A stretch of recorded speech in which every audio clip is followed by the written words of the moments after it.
तो आज हम बात करने वाले हैं उन किताबों की, उन विचारों की जिन्होंने असल में आधुनिक भारत की नींव रखी।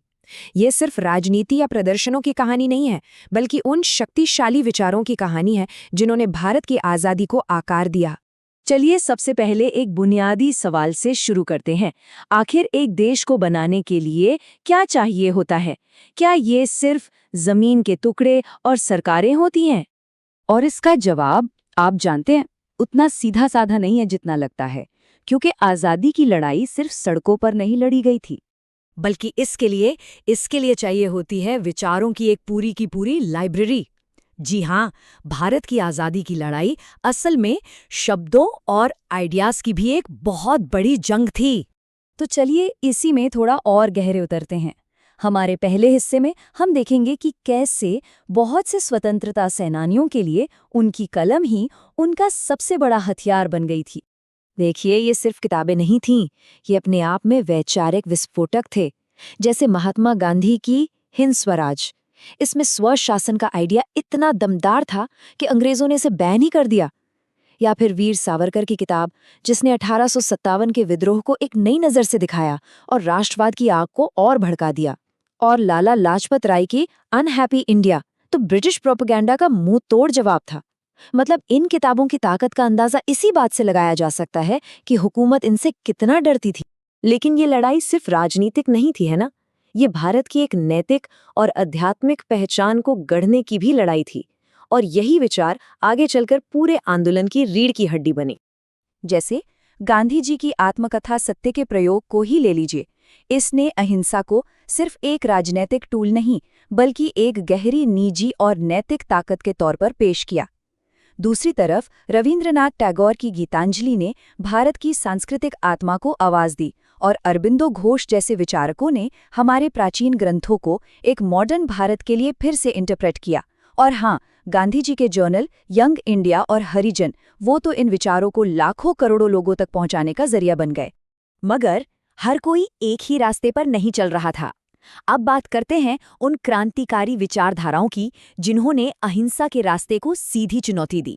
गांधीवादी दर्शन का ये मूल मंत्र है कि अहिंसा सिर्फ एक रणनीति नहीं, बल्कि एक गहरा विश्वास है कि असली आज़ादी सिर्फ अंग्रेजों से नहीं, बल्कि खुद के अंदर की हिंसा से भी है।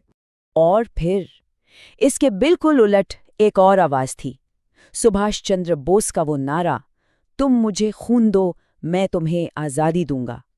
यहाँ इंतजार की कोई गुंजाइश नहीं थी, यहाँ आज़ादी के लिए सीधी कार्रवाई की ललकार थी। तो यहाँ आज़ादी के दो बिल्कुल अलग अलग ब्लूप्रिंट्स देखते हैं। एक तरफ गांधी का सत्याग्रह और नैतिक बल पर टिका स्वराज था, और दूसरी तरफ बोस का पूर्ण स्वराज का आइडिया, जिसे पाने के लिए सशस्त्र संघर्ष समेत कोई भी रास्ता अपनाया जा सकता था। और उनकी किताबें हिंद स्वराज और द इंडियन स्ट्रगल इन्हीं दो अलग अलग दर्शनों की बुनियाद थीं। और क्रांतिकारी विचार भी सिर्फ एक तरह के नहीं थे। देखिए, भगत सिंह ने मैं नास्तिक क्यों हूं लिखकर तर्क और बुद्धि की बात की, जो उस वक्त की पारंपरिक सोच को सीधी चुनौती थी। वहीं वीर सावरकर ने हिंदुत्व के जरिए सांस्कृतिक राष्ट्रवाद को एक नई परिभाषा दी। और भगवती चरण बोहरा ने बम का दर्शन में ये समझाया कि क्रांतिकारी हिंसा के पीछे का बौद्धिक आधार क्या है। ये वो आवाजें थीं जिन्होंने आज़ादी की बहस को और भी ज्यादा गहरा और जटिल बना दी। अब एक ऐसे पहलू पर चलते हैं जो दिल को छू जाता है, वो शब्द जो जेल की सलाखों के पीछे से लिखे गए। एक ऐसी जगह जहां दमन असल में रचनात्मकता की वजह बन गया। सोचिए जरा, कारावास इन नेताओं के लिए एक रुकावट नहीं, बल्कि उनके सबसे अहम काम करने का एक मौका बन गया। तिलक ने जेल में गीता रहस्य पर अपनी टीका लिखी, भगत सिंह ने अपना सबसे मशहूर निबंध लिखा, और नेहरू ने तो भारत एक खोज लिखकर पूरे भारत के इतिहास को फिर से दुनिया के सामने रख दिया। और ये सब कुछ जेल की दीवारों के अंदर से हो रहा था। भले ही उनके शरीर कैद थे, पर उनके विचार आज़ाद थे। और वही विचार जेल की दीवारों को लांघकर पूरे देश की चेतना को एक नया आकार दे रहे थे। राजनीतिक आज़ादी तो सिर्फ कहानी का एक हिस्सा थी। बहुत से लोगों के लिए असली आज़ादी का मतलब था सामाजिक बराबरी की लड़ाई। और इस लड़ाई में डॉक्टर B.R. अम्बेडकर की आवाज़ सबसे बुलंद थी।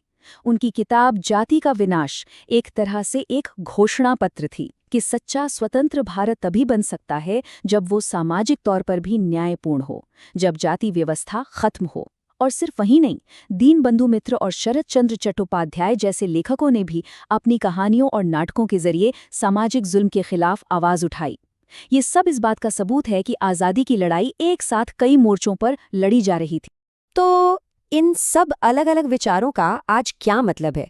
सच तो ये है कि विचारों की ये पूरी लाइब्रेरी आज भी हमारे भारत को, हमारे समाज को आकार दे रही है।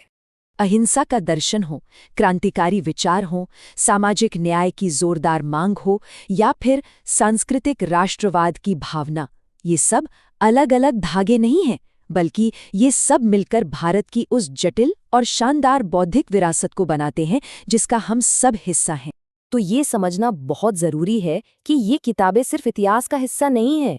ये असल में एक राष्ट्र के भविष्य के लिए पेश किए गए अलग अलग नक्शे थे, अलग अलग ब्लूप्रिंट्स। और यहीं पर हम इस सवाल के साथ अपनी बात खत्म करते हैं। विचारों की ये लाइब्रेरी तो अतीत में बनाई गई थी, लेकिन भारत की कहानी का अगला पन्ना, अगला अध्याय कौन लिख रहा है? ये कहानी अभी जारी है।